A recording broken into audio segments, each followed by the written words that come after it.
What is shaking, you guys? Welcome back to the Let's Go Win podcast. We are here and we are going to be talking about a very important subject from a very beautiful woman with a contagious smile.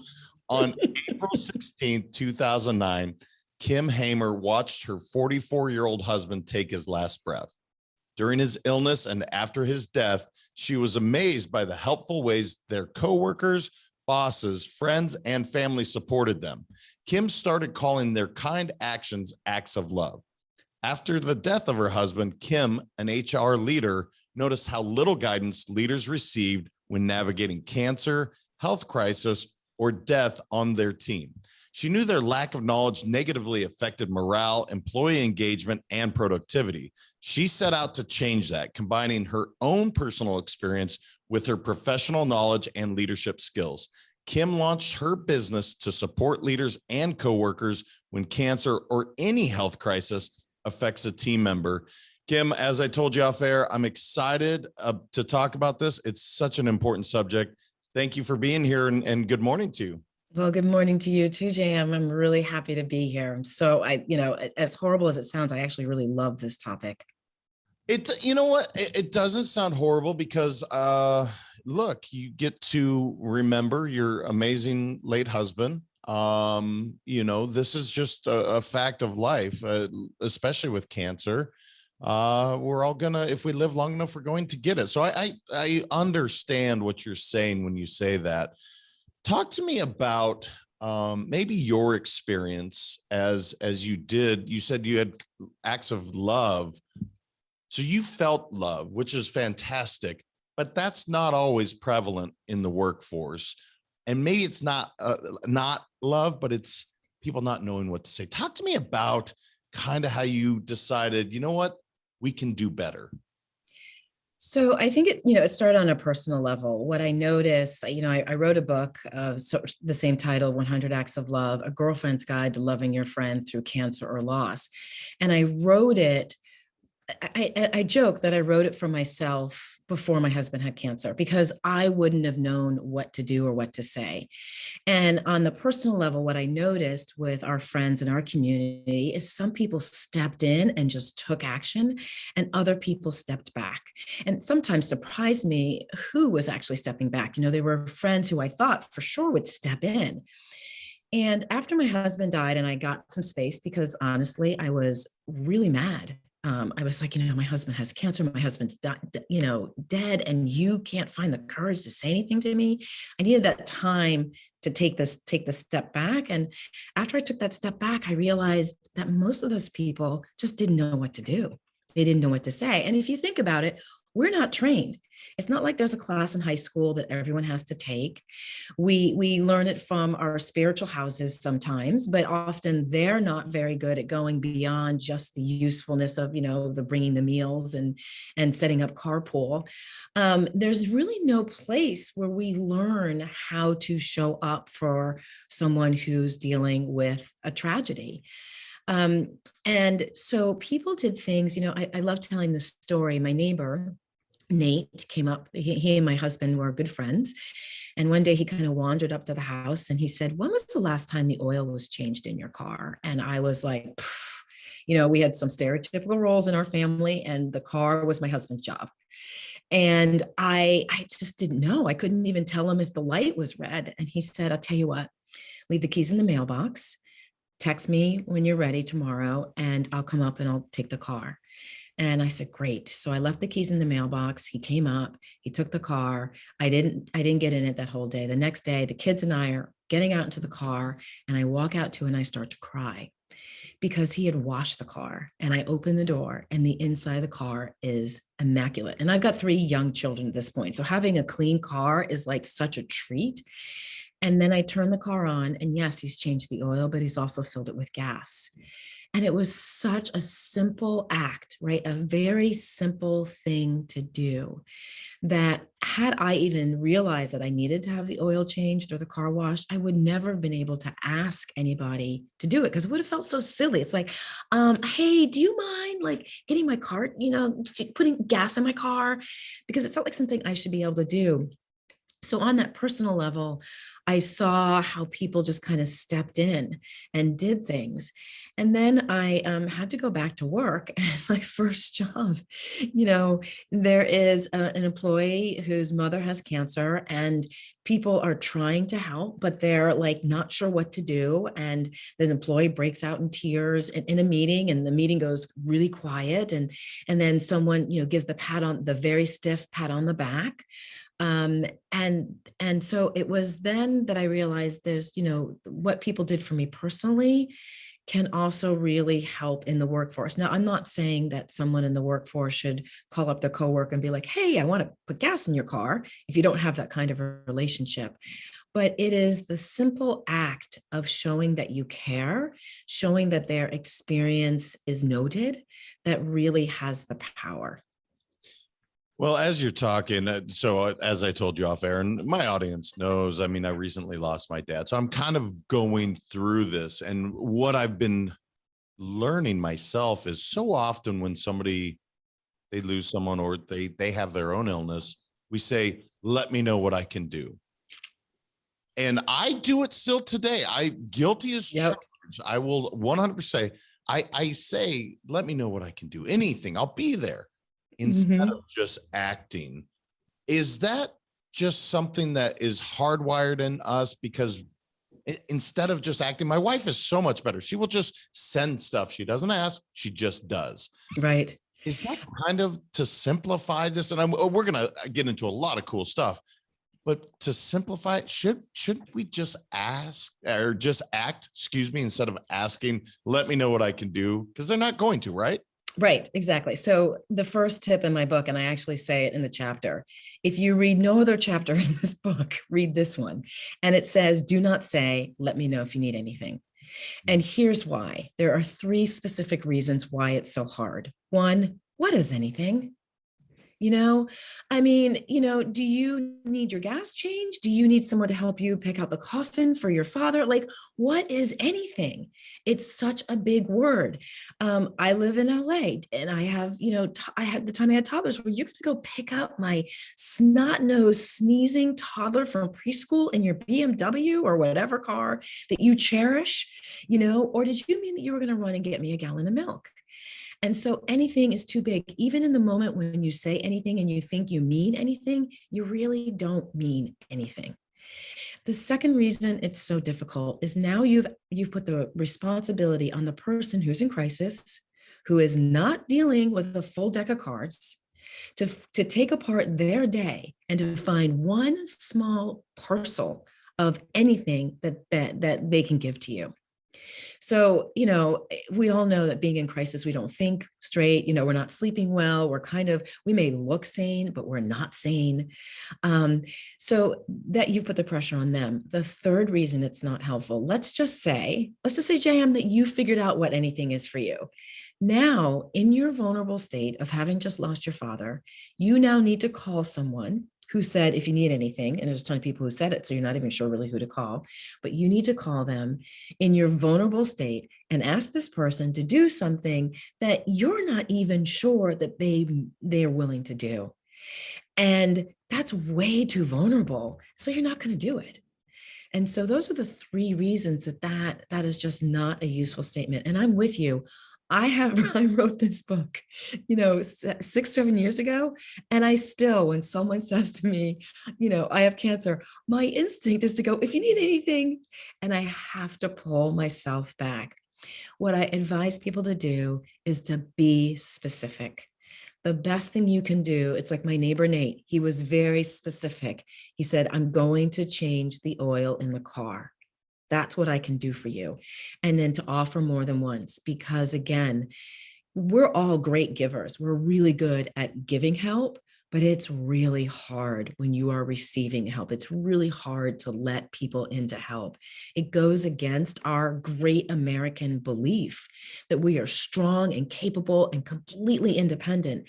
And we are, we're very great that way, but we also need help. And receiving help can be hard. So the more you offer, the person's going to remember. And when you say, I'm going to buy you vegetables, or I'm your bathroom supplier, if you need toilet paper, toothbrushes, shampoo, I'm that person. And just reminding them over and over again, when they need it, they're going to feel more comfortable calling you and asking you for it.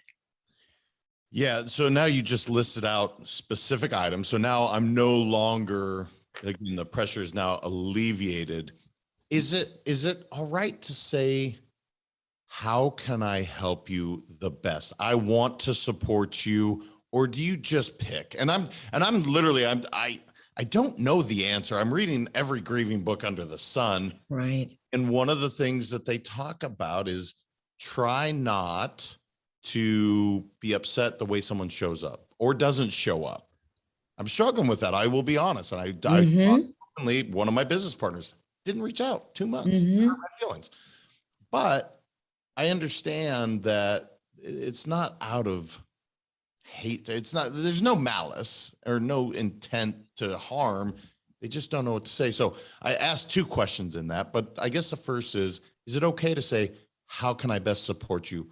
What can I do? Or how do you best pose the question? Or do you just act? So I think that's a really good question. The distinction is really important. So it really depends a lot on your relationship, right? If I knew your dad and we had a good relationship, you and I had a great relationship, I could say to Jam, hey, how can I help you? Like, I'm going to the grocery store, I'm going to do this other thing, I'm going to this. Is there can I get you anything from these places? I know you probably have a lot of condolence notes. Can I sit with you while you open them? Right. So I can say what I just did actually was do two things, right? I said, how can I help? And then I sort of came up with an idea. So if you and I have a relationship and I can say, how can I help? And I can continue to ask, then chances are that you will come to me one day when I say it and you'll say, I really I need this light changed. Can you just get a ladder and get this done? Because I can't seem to get around to it right now.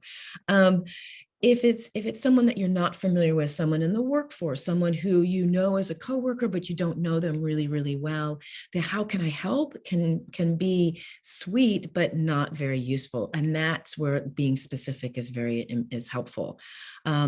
I know that you run this meeting every Monday. Can I run it for you for the next couple of Mondays?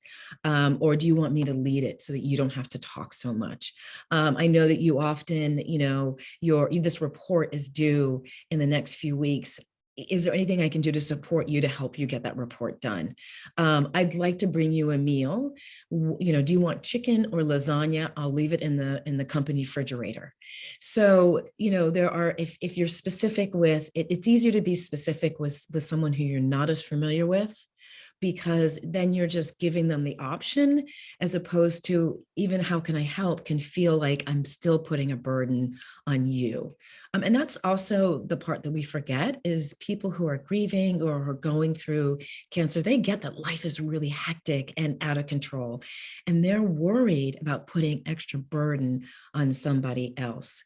Something I talk about a lot is the law of reciprocity. And so what we do, if I send you flowers, you might feel the need to write a thank you note back. That's the law in action, right? I give to you, you are expected to give something of similar value or greater value back to me. What we don't understand when we're grieving is, JM, you're on the other side of the law of reciprocity. You've already given to people. They like you, they like your smile, they like your sense of humor, there's something about you that you make their day. And so they want to give back to you. And that's often the advice that I tell people who are going through the crisis is people are showing up all the time with stuff and it can feel too much. And they can feel like, I remember thinking I needed to write a thank you note for all the meals that came in the door. And we were getting meals 5 times a day. And there was no way it was going to happen. But I was really scared that these people were going to hate me because I didn't write thank you notes. I just was crazy thinking. What I came to understand is, my husband we were receiving those meals because everyone loved my husband. They loved him and who he was. They loved what he did for them. They were recounting conversations he had with them that made them feel counted and good. So I was the recipient of the other side of the law of reciprocity. So I think that's really important to keep that in mind, because receiving is hard. And so the easier you can make it for the person to receive, the better.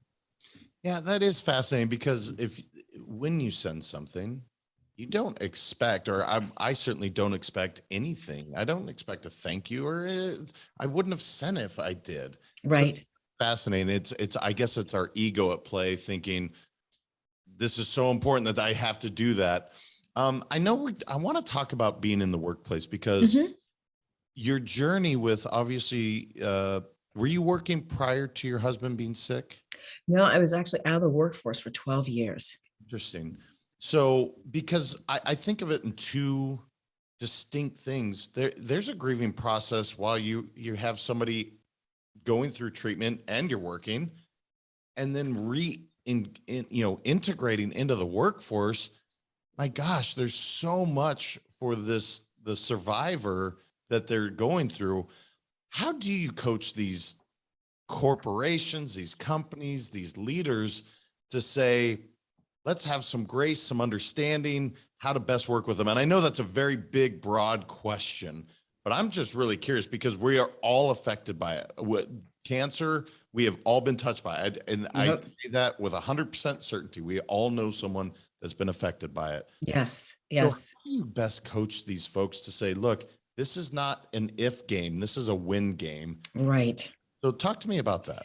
So one of the things I talk about when I talk to managers or HR leaders, or, give talks at corporations, is I talk about it's sort of like a three-pronged process, right? The first thing is the human side. We have to, cancer is scary. It's terrifying. It has different meanings for all of us, whether we've been touched personally by it, or we know someone who knows someone, or we've seen it on TV and we cry at the commercials we get on TikTok and we cry at the kid ringing the bell, the cancer bell. We all have this emotional tie to it. So there's the emotional piece. Then there is the actual practical piece. How do you have those conversations with an employee who is dealing with cancer, especially employees who are working with cancer? I believe the statistic, and I have to go back and check it, something like 52% of those who are diagnosed with cancer continue to work. So the idea that someone's going to be diagnosed with cancer, take 3 months off and then come back and especially with how we are treating cancer, we've gotten much better at treating so that people can work while they're being treated. So the idea, the notion that someone's just going to leave the workplace is pretty far-fetched. And I know that number is getting bigger and bigger and bigger. Then the third part I talk to corporations about is that integration.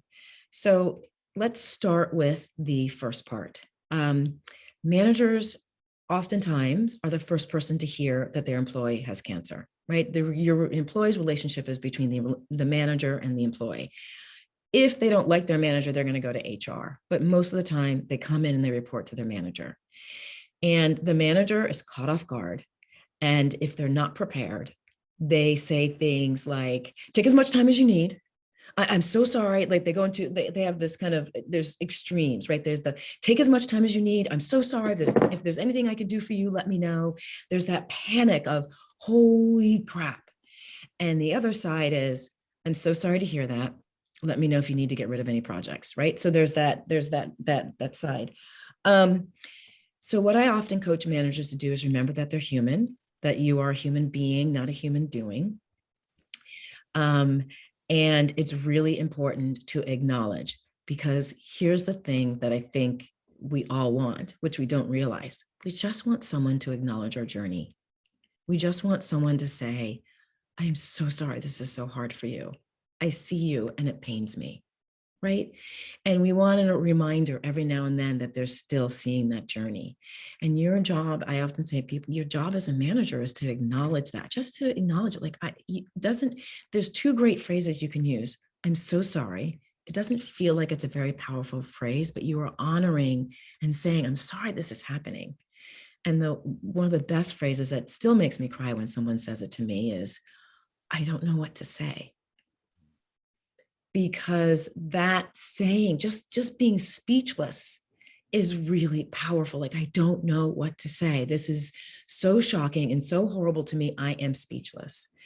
So acknowledging that. Now, what happens with managers often in their heads is they get that news and in 2 seconds, they think, holy crap, this is horrible. And oh my God, this project is due next month and it's not going to get done. And then they feel guilty because they had that project thought, because they're supposed to be these humans and caring and, but that is that is a perfectly normal response. And that's a response that I would expect all managers to have, because your job as a manager is to get results, to meet KPIs, to meet the goals that drive the company forward. And you can't separate that from the fact that your employee has cancer. So take that human approach for yourself. Understand that that little thought of your business, of your little team that you're running, is not a bad thought. And also take the human approach with your employee. There's a lot of process that goes into, we do assessments, I ask the managers to kind of take an assessment of the team. What's the team working on right now? We need to understand what the employee's treatment is, which can be very tricky because in the US, we're not allowed to ask. We can't say to the employee, what's your diagnosis, how much treatment are you going to get, what kind of cancer it is. We can't ask those questions. Oftentimes employees will volunteer that information, but we want to know, does your treatment plan involve you needing to leave work at 2:00 every Tuesday? Or does your treatment plan involve you needing to have 4 days off? You can ask those questions around that. And then it's also asking the employee about how they want to message it out to the team. Because I think I'm looking for the word, one of the ramifications that we often forget about, it's not just the manager and the employee, the team is deeply affected as well. So understanding how the employee wants to talk to the team about it, and then the manager, your job is to take control of the situation and to make sure the team knows that everything, as much as everything is going to be okay, it's going to be okay. Now, I'm all for vulnerability. I think it's really important, but even the team to know that you are feeling vulnerable, but that you're working through it and we're going to find a solution that's going to work for everybody, is really important. So I think there's sort of that piece of it, that people piece of it, that's really important. Then we move on to the work part of it. And one of the things that I've had managers do, a lot of managers do, they say, take all the time you need. And for what they don't realize is we all have expectations of what that means, right? And I love this saying, is expectations is resentment under construction. So if you have expectations that are not cleared, that you have not spoken about, that you have not shared, you are literally building resentments, because that person, that employee, when you say take all the time you need, that employee might hear, oh, I can take off 3 or 4 weeks and not worry about it and everything will be fine. Or that employee might hear, okay, I'm just going to take Monday off and then I'll be fine and I'll come in every day, right? So you don't know. And then you're thinking when you take all the time you need, you're thinking they're going to come to you with a plan of how much time they need to take, right? So you've got 3 different possibilities, actually many more than that. So it's really important as a manager that you have that honest conversation with the employee and teaching them, and I'm talking to them about, okay, here's the workload. We now know that you're going to have to be out of the office 3 days a week. You want to keep working. And I think that's something managers often forget. It's easier if the employee doesn't work, right? Because if not there, you can kind of figure it out. But so many employees get meaning from their work. And when you pull that from them, when you say, I want you to take the time off, when you push them to take the time off, you can actually be removing their meaning. And it does have psychological effects in their ability to withstand treatment and to go through treatment. So keep that in mind, that employee might need to hold on to that job for the insurance that is now paying for their healthcare. Right? They may need to get that income because we know Americans aren't good at saving.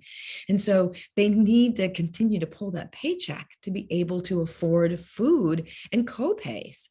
So don't make the assumption that the employee is going to be out and gone. When you sit down with that employee, you want to talk to them about what they think their ability is going to be. And here's the kicker. On month 1, They think their ability without treatment, they think their abilities, I'm going to be okay. They told me I'm going to be fatigued and I might have some, dealing with some nausea, but I think I'll be able to manage it. That's a very different conversation that you'll have a month two after the second round of their chemo or radiation when they are wiped out. So these very honest and open conversations about their ability to do the work is really important. And it's something that I think managers overlook, and the consistency. Don't just get it done once in the beginning and then think it's going to sail through for 6 months, because depending on their treatment, you may need to regroup every 3 weeks or 4 weeks or a month or 6 weeks, whatever it is. The other part of that is having an honest conversation with the team, because that team is going to have to pick up the slack. And some team members will do it with great martyrdom. I will be the one who helps. You can rely on me. I will work 90 hours a week because I love this employee. And that works really well for 2 weeks. And then the resentment starts to build because that person who's being the martyr has expectations of being rewarded for the extra work that they are taking on. So the resentment starts to build, and then you end up with compassion fatigue. And compassion fatigue is where there's so much caring and conversation about the person who needs the help that it gets exhausting and they actually shut down.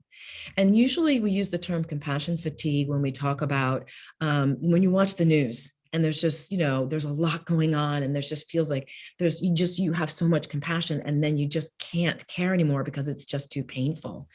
But it happens in the workforce at a smaller scale when you're talking about employees who are taking up the slack for an employee dealing with cancer.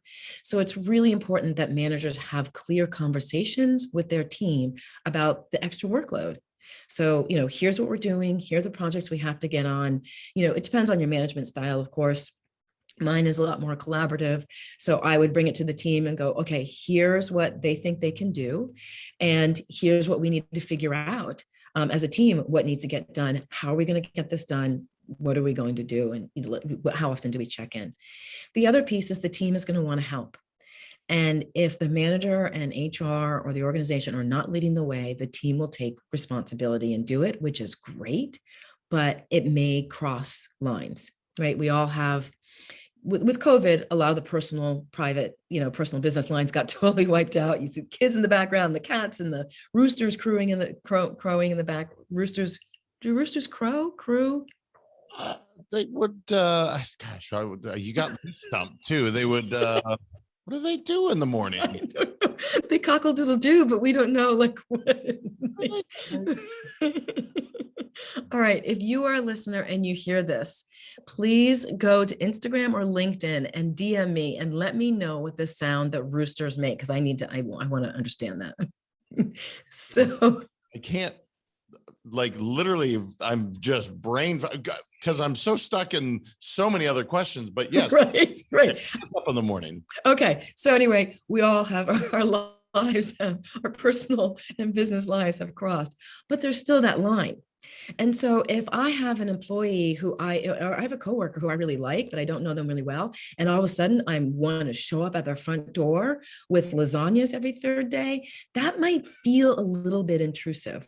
So having, the manager can have that conversation with the employee of hey, your employees love you. I just worked with a client and she said, we were having a conversation between the employee with cancer, their manager, and the manager said, how do you want to communicate? And she said, I'd rather you do the communication. I'm going to put you on my private list of all my friends and you can communicate to the team. And then I asked, do you want the team to help you in any way? And she said, I'm happy to have them send me cards and everything else, but I do not want visitors. So she was very clear on what she wanted, what her boundaries were. And that was really helpful if it's led by the manager, or by HR, as opposed to the team going up and going, well, I know we can just bring meals because everyone needs meals. And honestly, I will tell your listeners this, meals are great, but when you have cancer, especially if you have being treated with a lot of different chemos, meals just aren't what you need. Your family might need meals, but my husband needed bland food. He was he spices, he liked garlic. None of that worked for him when he had cancer. So meals are fantastic, but they can be overwhelming. And there's so many other things that you can do in the workforce. And then let's talk about the final stage of bringing people back. So again, on the personal level, the manager should probably have a conversation with the employee before they come back, or as the employee says, hey, my cancer treatment is done, and there's nothing wrong with a celebration at work, that their cancer treatment is done. That brings in that human piece. It brings in the yay, and this is so exciting. I think there's something that most of us don't know. I did not know that once the cancer treatments are done, doesn't mean that life goes back to normal. Right? The drugs are still, my husband dealt with neuropathy. He was having trouble walking and holding pens because the medicine that he had been taking had really damaged the nerves and his fine motor skills. He was dealing with side effects from the chemo for months after he had been cancer free.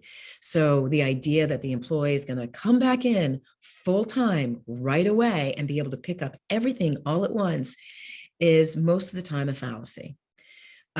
So that's the other piece of it, is really having those honest conversations with, okay, you were out 3 days a week. Now you want to come, now you want to be out just 1 day a week. Okay, let's talk about what that looks like. Let's talk about, you're being maybe too tired some days. Let's talk about making sure we have some good open communication. And then the manager has to have the same conversation with the team. The team has gotten used to working without that employee, or taking over the jobs that employee had been doing, or working collaboratively with them, but taking on most of the work. Some team members are not going to want to give that work back. Right. So and some team members are going to be like, here, take it all now. So having those kind of conversations with the team separately from the employee, okay, they're coming back. They want to take this on. What do you think are the most important things that they get handle of right now? Let's all keep in mind that they're still fatigued, that they're still going to need to leave at 2:00 p.m., on Thursdays and Fridays, that they might have to leave a meeting, they might need to go borrow an office to go sleep in, or if they're online, whatever it is. But reminding the team that they can't just all jump in and give it back, but that, getting back to a healthy place after treatment is time consuming. It takes time.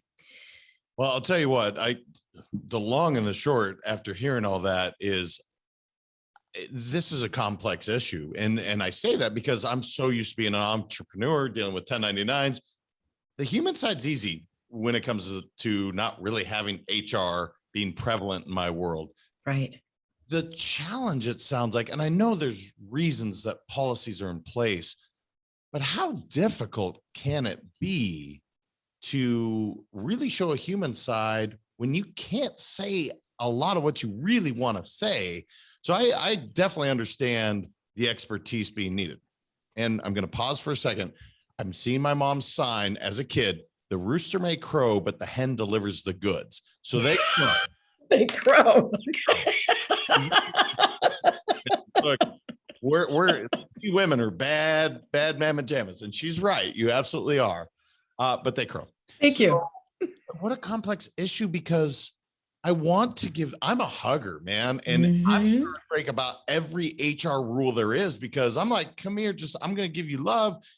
Are you okay? Let me blah, blah, blah. And I would be breaking rule 1 through 1,000. Next thing I know, I'm tied up in a lawsuit. How do you navigate, for those that are in that W-2 world? How do you properly navigate it without coming off as a complete asshole because I can't say anything? Yeah. Is less more, and just some open-ended questions? And I'm sure there's a ton of training that you provide, but my mind's spinning on how I would actually, in this situation, how would I be able to show up my authentic self and not break every HR rule there is? Yeah. I mean, sexual harassment is a real thing. And, you're wanting to hug someone may feel like you're loving them up, and then the other person may feel like you're in my space. It is complicated, and it has to do mostly with, being able to understand and to ask the hard questions. I really want to hug you right now. Would you be okay with that? right? And it feels kind of awkward because really what you want to do, you want to go in and just give that hug. You don't want to have to ask for permission. It also depends on your relationship, and it depends on the emotional intelligence of the people involved. So, I mean, there's so many different layers to this. There is no one rule for everything. Sometimes people don't want to be hugged because it's going to make them cry. Right. I mean, there were so many times when, especially after my husband died, when I would go onto the campus where he worked, and someone would want to hug me, and I would just say no, because I knew I was going to lose it. And not just cry, but the sob, the ugly sob, the can't catch your breath cry. And I probably should have let them hug me. I didn't want to burden them with that kind of deep grief in that moment. So I would say, thank you, no. Or I would, walk away, or the old cell phone, like pick up the cell phone and pretend I was on the phone. So that I was like, oh yeah, I'll be right there. So yeah, it's really, really complicated. Part of what I do is I spend some time educating managers and reminding them of the laws. We have, we have to make, ADA. So there's HIPAA law, which doesn't, a manager cannot go to the team and say, hey, JM has cancer, without your written consent. It should be written, as I'm in HR. So always put it in writing so you have proof. But a coworker cannot go to another coworker and tell another coworker that they have cancer. It happens all the time. It happens all the time, but it is something that they should not be doing. It's not, if the employee did not want that information spread, then the company's got an issue on their hands. We've got the ADA, Americans with Disabilities Act, which allows for oh my gosh, I'm spacing, and I'm in HR. Accommodations for people with cancer. But there's also, in normal times, the person with cancer is supposed to ask for the accommodations. We don't necessarily, in HR, the managers didn't have to suggest them. No, it's a human thing to suggest them, and that's perfectly legal to do. But sometimes when you suggest, that also feels like it means that it's going to happen.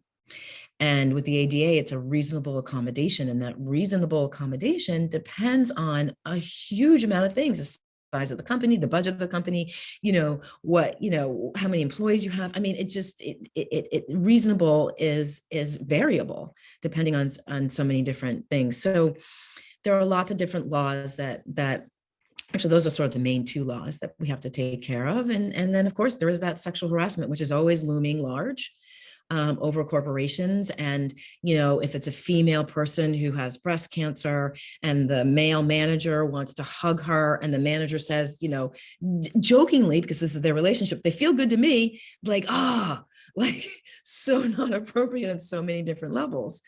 Common sense is what I'm hearing. And I don't mean to cut you short, but I have a couple I want. Yes, absolutely. But yeah, asking for permission, just like I would in a social setting. I don't just randomly hug. I'd like to give you, I'm a hugger. Are you okay with that? Oh, I'm not. Cool. Or hopefully, yes, because I love to hug. Yeah. I want to talk about just how a manager can really support an employee that is grieving, because this is something that, again, I'm kind of witnessing. So it's very personal at this moment. But how do we best support those people to show that we're there, we show support, we're compassionate, but yet give them space? Is there a textbook that can kind of guide us on this? Because I know there's some do's and don'ts, but when it comes to grieving, we are all grieving at some point in our life. That could be literally losing somebody permanently, or losing a divorce. I mean, that's a grieving process. So how can we best support those that we work with, for somebody that's grieving? That's a great question. And it's very hard to answer. We could talk about this topic, ad nauseum for the next 30 minutes. So I think the first thing is to understand is grief looks different for everybody. You'll hear people say, I didn't see her cry. She must not miss him that much, right? They seem fine. When I started working, my support group and I, we would joke that the best place to grieve was the car. We would cry on our way into work, reapply makeup if we were females, and then, or males who like to wear makeup, and then we'd cry on our way out, and we'd be fine at work. So I think there's a couple things is to understand that grief is really personal and really hard, and how people express it differs in as many ways there are people, as many fingerprints as there are in the world. So it's not a one size fits all. Just because you grieve a certain way doesn't mean that they're going to grieve the same. Grief will affect their ability to do their job. It has a chemical react does it's the weirdest thing. It's happening in your head, but it affects your body. It affects hormones, it affects your ability to focus, it affects your ability to remember. So you are going to have an employee who is probably going to be a little spacey, if not a lot spacey, for an unknown period of time.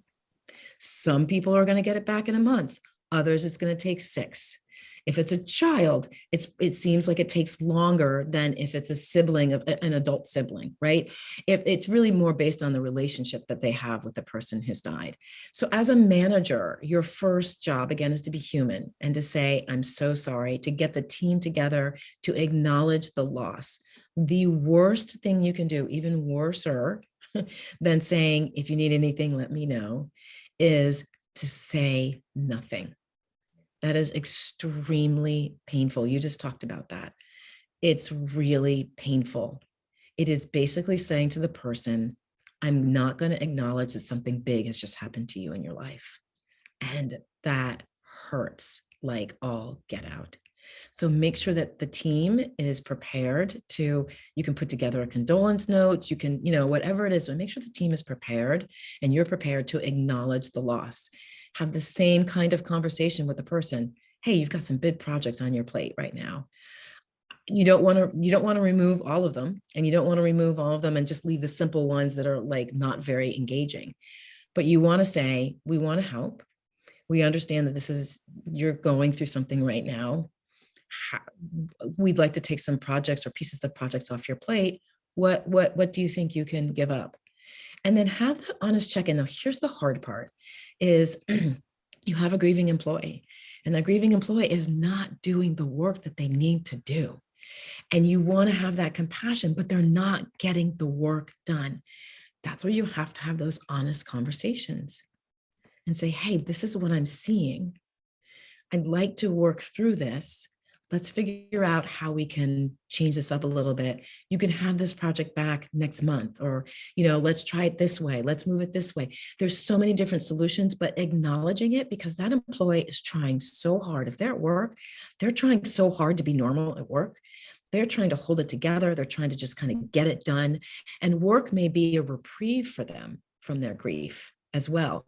So you don't want to like yank it out for them, but having those are the toughest conversations to have, honestly.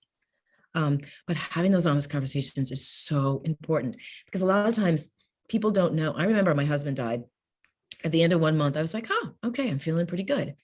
I looked back at 3 months where I was at 1 month, and I was like, oh man, I was not functioning, right? Same thing happened at 6 months. I looked back at where I was at 3 months, and I was like, oh my gosh, so they're not aware that they're not even doing well most of the time, because that's grief puts a big fog over your face, as I'm sure you're experiencing. And like you get up, you got goals, you're going to get things done, and then all of a sudden you're looking at a screen, you're not sure why you're here. You walk into the kitchen, and it's the third time you've walked into the kitchen, and you need to be in there for something, but you can't remember. Or you're having a conversation and it just feels sometimes like you have cotton in your ears, in your head. So that's what your employee is dealing with. So those really specific hard conversations are really important. That would be my number one advice. I love it. And I just, I hope everyone hears that. If you genuinely care about someone, say something. That's it. It doesn't have to be the right thing. It's just something, and acknowledging and letting them know that I care about you. I don't even know what to say. It's maybe the wrong thing to say, but at least you acknowledge that this sucks. Yes. You've shared so much. I love that last lesson. I love the work that you're doing. Where can people connect with you, Kim, to say, you know what, I am going through a hard time. My company's not ideal, which, by the way, you have a huge client opening. I know of like 100 off the top of my head from people that I've met that are grieving, that are like, my workplace sucks because Yeah. noisy. Where can they connect with you? So I'm on LinkedIn. So please connect with me on LinkedIn. I post every day on LinkedIn. I do a LinkedIn Live every Thursday at 12 p.m. Pacific time. If you have a question you want answered during the LinkedIn Live, DM me and I'm happy to do that. I also am on Instagram. And if you want to, kind of have a more deeper connection with me, I have 5 phrases never to say to anyone with cancer. It is a free guide. You just go to 100actsoflove.com, and that's the number 100, and it's actsoflove.com/what not to say, no spaces. So /what not to say. I love having conversations about this. I've been going into corporations and having, speaking in general to teams and to also full organizations about grief in the workplace, about really how to care for people who are going through a difficult time in the workplace. Because that's the skill right now that we all need. Post-COVID, we're all kind of a wreck. And understanding how to be a little bit more empathetic, but still keeping your eye on the ball and getting those KPIs met is something that a lot of organizations, a lot of managers just don't have the skill set to do. So that's what I love to do. So those are the places. Please reach out. I'm so happy to talk to anybody about this topic.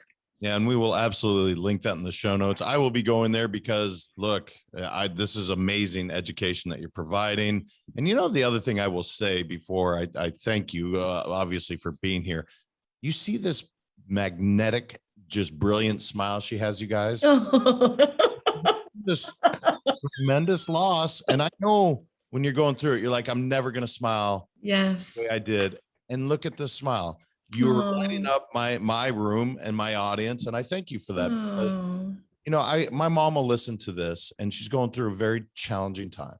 Yeah. I know that light is going to come back and it will never maybe shine the same way it did. But I want to thank you for that, because you light up the screen and it's an amazing thing. And I'm sure at the time you probably thought it wasn't going to be that way. But I appreciate that. Yeah, no, it is. My advice for anyone who's going through a difficult time is one pinky toe in front of the other. Because that was how I made it. I didn't know how I was going to get here.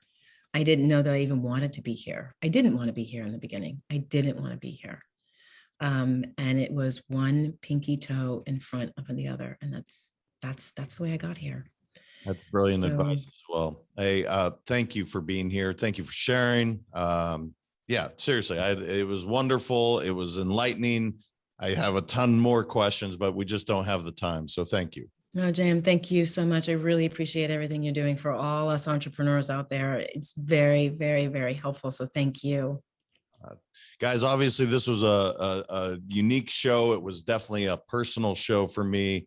I want you to remember that your mindset matters. There are a lot of amazing people out there that do care for you. If you are grieving, if you are dealing with, reach out to Kim. This is literally an incredible resource. I want you to go to see her on LinkedIn and find these things. So, yeah, I don't know how else to finish it other than I love y'all. I appreciate you guys, and I'll talk to you next week.